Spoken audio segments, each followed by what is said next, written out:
لماذا المغرب هو المتحكم الأول بأقوى دول اقتصادات العالم؟ بنتكلم على الصين، روسيا، الهند، وايضا امريكا. النهارده ان شاء الله عندنا مقطع خرافي، مقطع كده انجليزي، ولكن يعني ايه هنستمتع فيه ان شاء الله مع بعض، هنشوفه مع بعض ونستمتع. ولكن الاول وصلوا 10000 لايك، وصلوا 100000 مشترك. مقطع كتير منكم اقترحوا عليا فكان لازم نشوفه مع بعض، وخلونا على طول ننتقل الى المقطع بدون ما اعطلكم. ليتس جو. This is a farm in China.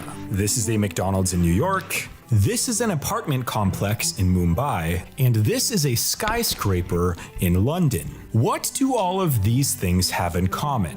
Well, as it turns out, all of these places' successes or failures, economic booms or collapses, and even population explosions or famines might soon be decided by the nation of Morocco, but probably not for the reasons that you might think.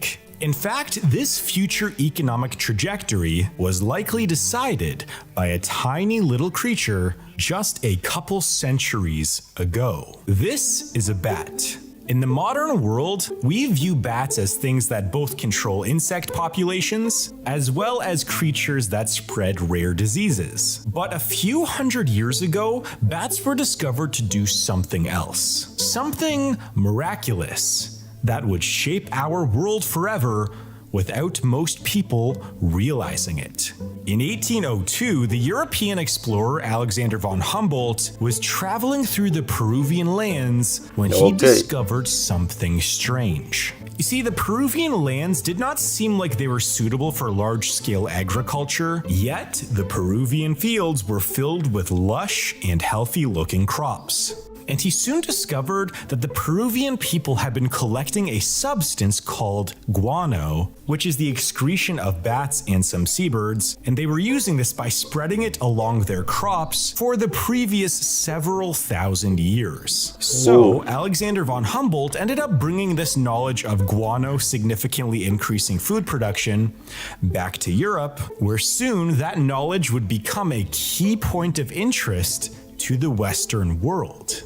Because soon after the discovery of guano, food production boomed in the United States and Europe. And all of a sudden, these Western nations went from having a small but significant shortage of food اموت واعرف يعني ده كله بالمغرب، لكن خلينا نشوف. to having a massive surplus of food, which was more than enough to feed all of its citizens and then some. In fact, guano's impact on boosting food production became so important that several wars were fought over guano, such as the Chincha Islands War of 1864, and the War of the Pacific in 1879. The United States actually became so enamored with guano that it passed the Guano Islands Act, which allowed any American citizen to claim and annex any island that had any substantial amount of guano on it. And well, they did lay claim to roughly 70 of these islands, most of which were in the Pacific Ocean. Now you see, guano became so important to the economic, population, and industrial growth of the Western world that it arguably became the most vital resource in the entire world.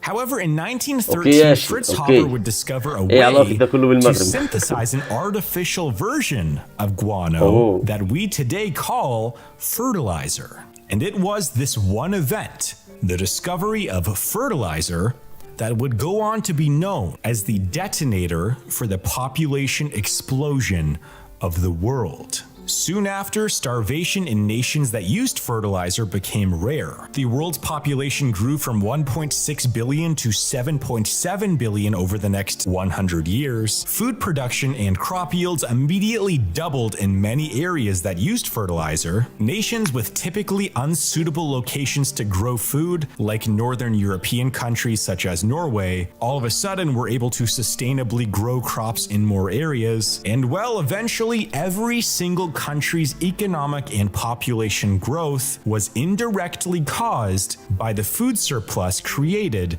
from fertilizer. In fact, it is estimated that roughly 50% of all nitrogen in your body is directly from fertilizer that farms use to grow food. And well, that brings us to today. All of this seems great so far. Fertilizer has allowed many countries to grow and in some cases become superpowers of the world, where nearly all of their citizens are well fed and have a very little food insecurity. But in 2010, a few scientists began to notice something a little bit worrying. Fertilizer, the compound responsible for a ton of the growth that humanity has seen over the last 2 centuries, might actually be running out. That's because that our fertilizer that has been used to grow our entire civilization over the last couple hundred years needs 3 things. One of which is a nitrogen-based compound, the second of which is a phosphate,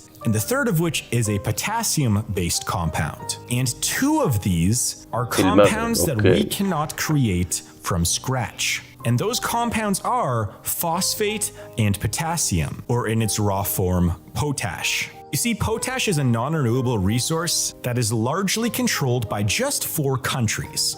Canada is by far the world's largest producer of potash, with over 1/3 of the world's potash coming from Canada. Russia, Belarus, and China produce between 10 and 20% of the world's potash each, and every other nation in the world combined produces only about 19% of the world's potash.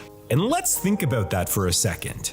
Essentially, 4 countries control one ingredient that will dictate who is or isn't allowed to produce fertilizer. And because potash resources are being depleted in these countries, potash will become a more valuable resource as the world's population continues to grow and the food requirements for the world also grow.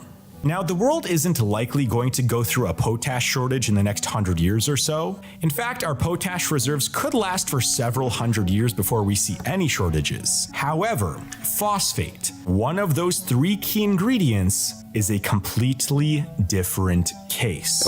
You see, since 2010, there's been a hotly contested debate about when, not if, the world will run out of rock phosphate. The United States Geological Survey estimated that we currently have 260 years worth of phosphate left in the earth, assuming that the population doesn't grow at all. And assuming the population continues to grow at a similar rate at what it is today, we have roughly just over 100 years of phosphate left in the earth. However, those are just estimates. That number could be much lower or much higher. But really, we don't even need to know when the world will run out of phosphate, because we are already seeing shortages. And also, we are seeing countries take drastic economic policies to protect their own phosphate. For example, phosphate prices have increased by roughly 80% since early 2020. In September of 2021, China banned exporting of any of its own phosphate in hopes of assuring that it had enough phosphate to produce enough fertilizer to grow its own food for the foreseeable future. But there is one key aspect that I have left out until this point, and that is this. You see, China has the 2nd largest phosphate reserves in the world, as it owns roughly 5% of the world's phosphate. And keep in mind that is 2nd on this list, and it is already concerned about its phosphate supply. Syria has the 3rd largest amount of phosphate at 3%, Algeria is next at just under 3%, and the rest of the world has only 2% or less each per country in terms of the world's phosphate reserves. But then at number 1, there is the country of Morocco. You see, Morocco owns a whopping 70% of the world's لا عجبني بصراحة الطريقة اللي قاعد يلف بيها الأحداث عشان يروح للمغرب. لا فهمت. phosphate. And let's think about that for a second. One nation. طريقة ان هم لا دلوقتي الاكل معمول بالتخصيب، وبعد كده اللي بيقول لك بقى الفرتلايزرز وكل الكلام ده كله ده من عن طريق الفوسفات اللي فيه ماسيف شورتج فيه على مستوى العالم، والمغرب هي 70% of a resource that can dictate which other nations will be able to feed their populations. In fact, within the next several decades, the world's food supply could become dependent upon whoever Morocco chooses to trade with or who they choose not to trade with. Or maybe just simply, Morocco will just sell off the phosphate to the highest bidder. There is also the potential for international conflict or cooperation.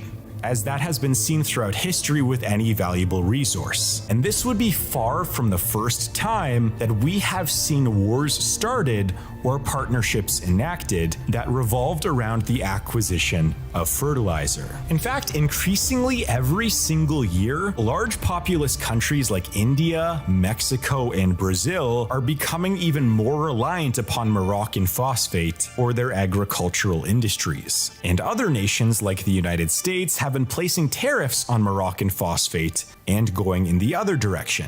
Now, it is worth mentioning that peak phosphorus, as some are calling this predicament, may not occur as soon as we think. As mentioned earlier, estimates range from seeing significant shortages relatively soon to seeing shortages that occur in several hundred years from now. But this peak phosphorus mentality is actually quite similar to what people were saying about oil in the 1950s. Because back then, many scientists assumed that oil production and reserves would peak around the year 1970. Yet, since then, the world has discovered substantially more oil in places like Venezuela, Saudi Arabia, Norway, Iran, and China. There was also technological innovations for oil, like fracking, which allowed the extraction of oil in deposits that were previously seen as unextractable because of how difficult it was to, well, extract the oil. All this means is that even though it is predicted that rock phosphates will become significantly depleted over the next several decades, we can't really know for sure. Also, scientists have begun genetically engineering plants to absorb significantly more phosphorus in natural soil to try and avoid the reliance on fertilizer. And so far,